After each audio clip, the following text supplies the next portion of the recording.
اعوذ باللہ من الشیطان الرجیم بسم اللہ الرحمن الرحیم۔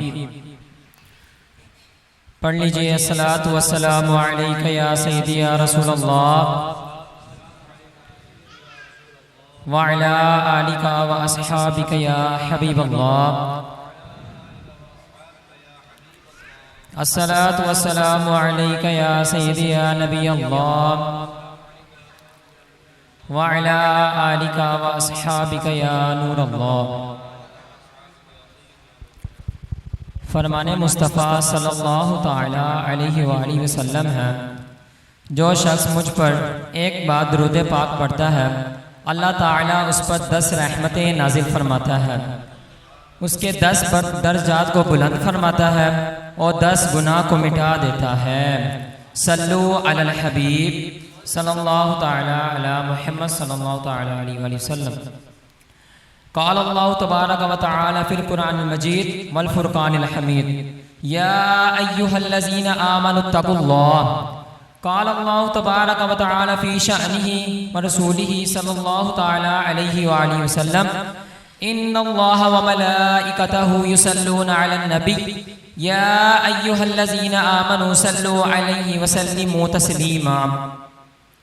قرآن پاک کی ایک آیت جو کہ آپ کے خدمت میں پیش گزار ہے کہ یا ایھا الذین آمنوا اتقوا اللہ، اس کا ترجمہ یوں ہے کہ اے ایمان والو اللہ سے ڈرو۔ فلا تخافوهم وخافونی ان کنتم مؤمنین، ایک جگہ اللہ تعالیٰ ارشاد فرماتا ہے کہ مجھ سے ہی ڈرو لیکن کسی اور سے نہ ڈرو اگر تم ایمان رکھتے ہو۔ لیکن یہ جو معاملہ ہے اس کے برعکس ہے، لوگوں کے بنا پر یعنی لوگوں کو دیکھتے ہوئے تو گناہ نہیں کرتے ہیں، لیکن اس کے برعکس یعنی خلوت میں گناہ کرتے ہیں۔ ظاہر میں گناہ تو نہیں کرتے لیکن اپنی خلوت میں گناہ کرتے ہیں۔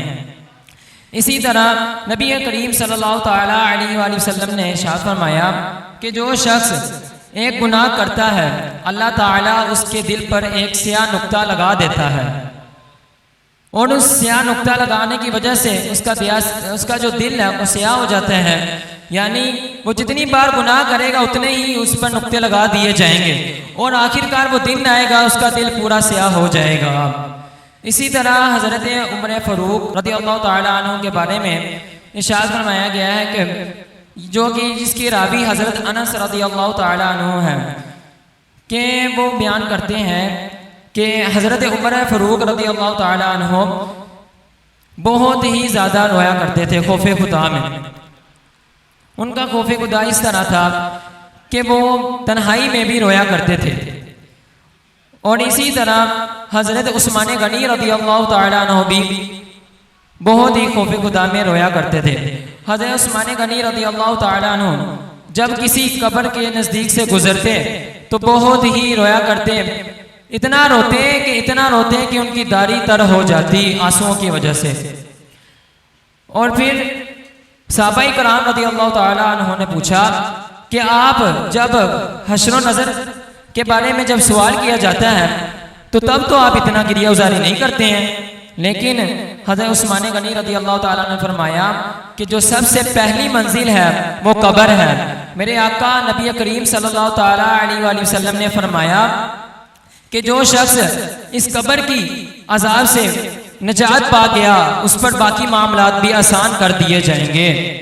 حضرت عمر فاروق رضی اللہ تعالیٰ عنہ کا جو خوف خدا تھا وہ اس طرح تھا کہ وہ امیر المؤمنین تھے، اور کہتے تھے اور جب کہتے کہ گناہ میں کوئی گناہ کرتا اور اس میں کہتے ہیں کہ یا کوئی نیکی کرتا، اگر میں اس میں کوئی انصاف نہ کر سکوں تو مجھے اللہ تعالیٰ ہلاک فرمائے گا۔